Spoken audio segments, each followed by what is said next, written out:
Y ahora precisamente a esta hora de la mañana vamos a conversar con un especialista en lo que es transporte público, transporte urbano, principalmente en la ciudad de Lima, ¿no? Y todo lo concerniente a las infracciones de tránsito.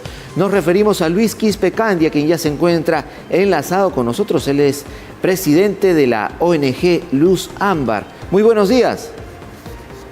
Buenos días, Alex. Gracias por la invitación y cordial saludo a todo el equipo de ustedes y también de todos nuestros televidentes.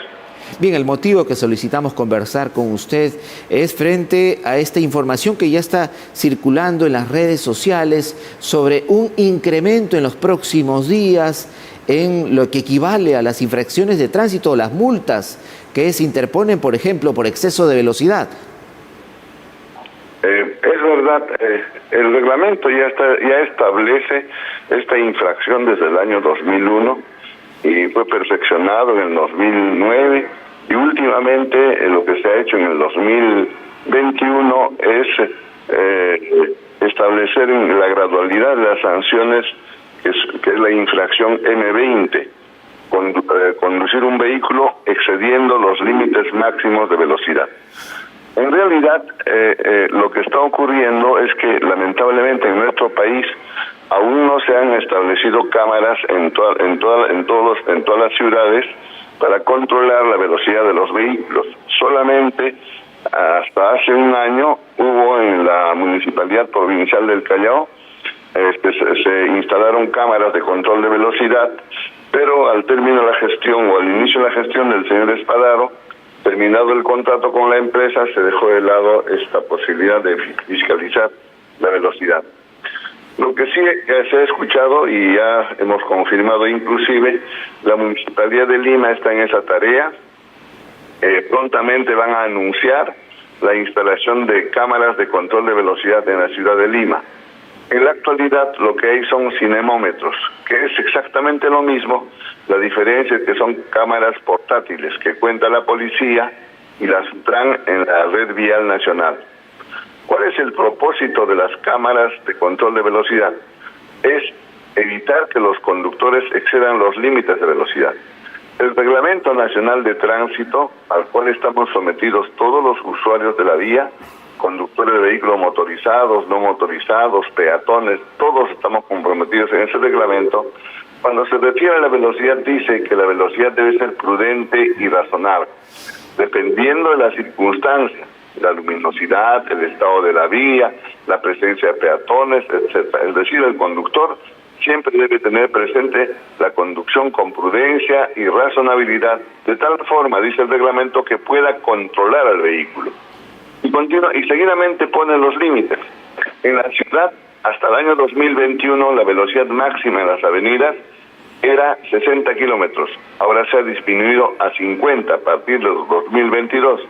En las calles y jirones era 40, ahora es 30 kilómetros a partir de 2021. Señor Quispe Candia. Dígame. Sí, precisamente cuando se instalan estas cámaras que marcan de cierta manera infracciones a través de fotografías, ¿no? Cuando uno excede el límite permitido de velocidad, es necesario que estas cámaras, estos sistemas que están instalados en algunos espacios de la vía pública, por ejemplo, en el Callao, estén acompañados de lo que es avisos de que en ese lugar se encuentran estas cámaras. ¿Es obligatorio prácticamente ello o no? Es importante que la autoridad advierta al usuario de que está ingresando a una zona en que hay control de velocidad. ¿Por qué motivo? Por un lado, la idea es ilustrar, enseñar al usuario que debe respetar los límites de velocidad. Y cuando se disminuye en una avenida que tiene derecho a desarrollar 50 kilómetros y tiene que disminuir a 30 kilómetros porque en esa avenida hay colegios, hay instituciones educativas, entonces esa advertencia tiene que estar claramente señalizada, y que no parezca una trampa, ¿no? Lo que hay que eso, y precisamente, ¿no? Le hacía esta pregunta porque en algunas zonas, por ejemplo en el Callao, recordemos antiguamente, las cámaras estaban prácticamente ocultas, ¿no? A veces pasaba el conductor y ni tenía conocimiento que había sido fotografiado y luego llegaba la fotopapeleta meses después a veces. Claro, claro, a eso me refiero. Por eso en la actualidad hay cinemómetros que está utilizando la policía, y no solamente la policía. Hace algunas semanas nosotros tomamos conocimiento con otro medio de prensa y por supuesto publicamos en nuestras redes sociales de que la Municipalidad Distrital de La Victoria, hay que decirlo con nombre y apellido, los inspectores estaban agazapados, escondidos en un auto particular, y desde un auto particular estaban grabando a los vehículos que circulaban por eso, en la avenida Aptao propiamente y en la avenida Canadá en La Victoria. Ahora, ese hecho tomó conocimiento la gerente de movilidad urbana e inmediatamente dispuso la investigación, y el funcionario de la municipalidad salió a decir que iban a anular esas papeletas. Esa conducta es absolutamente reprobable de parte de las autoridades. señor Quispe Candia, otra interrogante que sin duda usted debe tener la respuesta. ¿Está permitido que las cámaras de videoseguridad sean utilizadas también para imponer infracciones de tránsito? Por ejemplo, en caso un vehículo esté estacionado en una zona restringida y se usa las cámaras de videoseguridad para fotografiar ese acto, o en caso, por ejemplo, esté estacionado cerca a un crucero peatonal, pero se toma la fotografía con las cámaras de videoseguridad, ¿está permitido? Sí, claro, absolutamente. Entonces debo explicar con un poquito más de detalle. El reglamento señala lo siguiente: hay 3 formas de establecer la infracción en los conductores.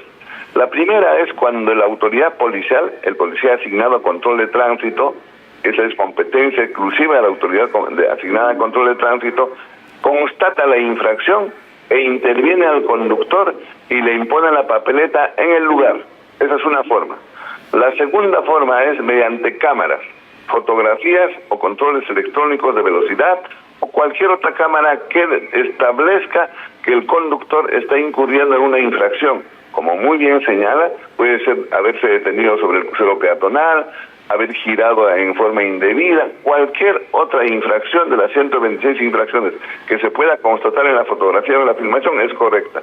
Y la tercera forma, que es importante que la ciudadanía conozca, que cualquier ciudadano, usted, yo, cualquier persona, toma una fotografía, filma al vehículo, determina identifica la placa y demuestra que ese vehículo está incurriendo en una infracción, puede hacerlo fotografiando, filmando, reporta esa fotografía a la municipalidad provincial, porque la municipalidad provincial es la competente, y la municipalidad provincial iniciará un procedimiento sancionador. Lo que ha sido denominada la foto ciudadana, ¿no? Otra interrogante. Denuncia ciudadana. Denuncia ciudadana, efectivamente. Otra interrogante.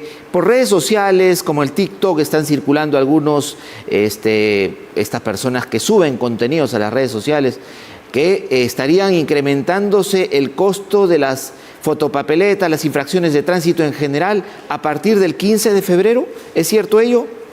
No. Eso sí es absolutamente falso. Y vamos a decir las cifras para que nuestros televidentes conozcan claramente. La infracción 160, en el artículo 160 y siguientes, cuando habla de la velocidad, refiere a lo siguiente: se traduce en la infracción M20, es así como está tipificada la infracción.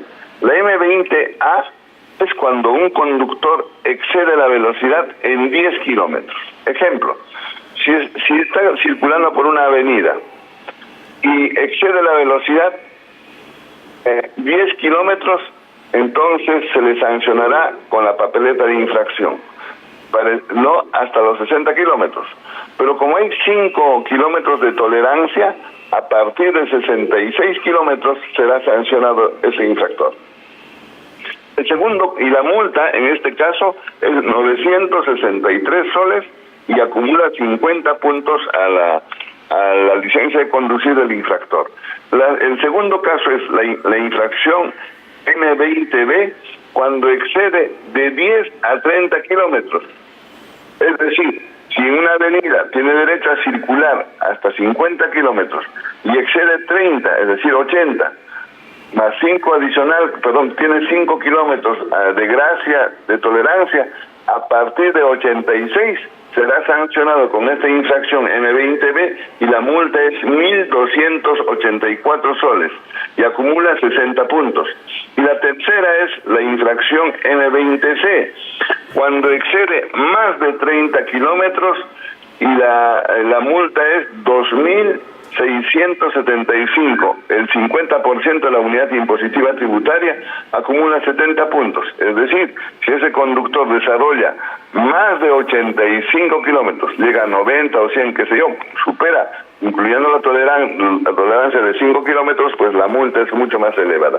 Y finalmente hay otra sanción dentro de infracción M20, que es la M20D, es no respetar la velocidad mínima. También se sanciona la mínima, cuando va muy lentamente. En la vía expresa en Lima, por ejemplo, o en otra ciudad puede verse. Si va por el tercer carril, tiene que ir a una velocidad mayor. Si va a ir lento, tiene que ir por el primer carril. Y esta sanción generalmente no es aplicada, pero deberían conocer de que puede ser sancionado también tanto por el cinemómetro o cualquier control de velocidad que demuestre de que este vehículo está yendo a una velocidad menor a la que corresponde. Señor Quispe Candia, otro interrogante que nos llega a través de las redes sociales, que están atentos entonces a esta entrevista. ¿Cómo queda la situación de las motos eléctricas? Porque cada día se venden más, vemos las calles completamente llenas en distintas arterias circulando a las motos eléctricas, pero entre las promociones para lograr la venta de estas motos eléctricas es que no necesitan SOAT ni brevete, sin embargo están circulando por las vías principales y en algunos casos participando también de algunos accidentes. Frente a esta pregunta y esta situación, claramente hay que llamar la atención a nuestras autoridades, en particular a la autoridad de fiscalización, que es la Policía Nacional, asignada a control de tránsito. El Reglamento Nacional de Vehículos señala que todo vehículo menor, motorizado o puede ser eléctrico, estos vehículos que excedan 25 kilómetros de velocidad tienen que tener placa, tienen que tener tarjeta de identificación vehicular, tiene que tener el conductor licencia de conducir, consecuentemente tiene que tener SOA. Esa responsabilidad recae en la autoridad. Lo que pasa es que como hay un desconocimiento y hay una falta tal vez de que el propio propietario desconozca, entonces la obligación de ellos es cuando compran un vehículo, si va a desarrollar más de 25 kilómetros esa moto eléctrica, tienen que inmatricular. Inmatricular significa ir a registros públicos con su factura, registrar a ese vehículo y luego con ese registro les van a asignar para que les den una placa, recogerán la placa de la asociación automotriz y luego tienen que comprar su SOAT y además su licencia de conducir. En este caso son las motos eléctricas que tienen ciertas características, en especial aquellas que superan un límite de velocidad. ¿Cuál es ese límite? 25 kilómetros. Si la moto excede 25 kilómetros, tiene que tener placa, tiene que tener SOA, tiene que tener licencia de conducir el conductor. En particular a los usuarios, a los que utilizan la ciclovía. La ciclovía es solo y exclusivamente para los ciclistas o para vehículos que desarrollan menos de 25 kilómetros. No pueden ingresar esas motos eléctricas a la ciclovía. Es más, nosotros en algún momento hemos señalado la prohibición de que los ciclistas puedan ingresar a las avenidas. Hemos recibido una llamada de la Asociación de Ciclistas haciéndonos notar que no es que haya una prohibición en general en las avenidas, sino la restricción es cuando una avenida no tiene un separador central, en esa avenida está prohibido circular. Pero si tiene separador central, pueden circular en una avenida, aunque la recomendación personal es que no ingresen a una avenida porque es muy peligroso.